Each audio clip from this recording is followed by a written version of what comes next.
I had a great time on our first date night. Time just flew, and before I knew it, I was walking her to her door.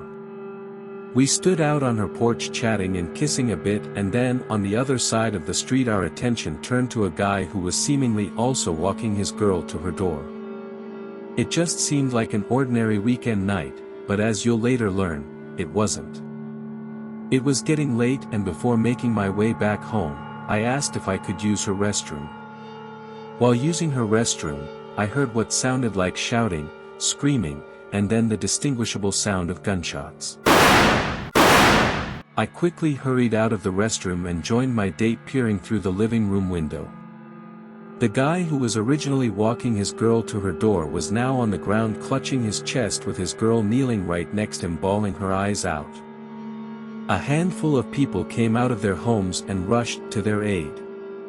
Within minutes, the police and ambulance arrived. He was immediately taken to the hospital and the police commenced their investigation. The following day my date told me he didn't make it. The couple were victims of a robbery.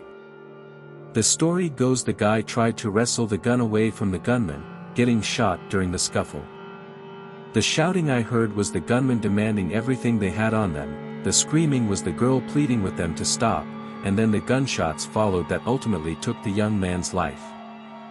This life-changing event all took place within a matter of seconds. The gunman was eventually caught shortly thereafter.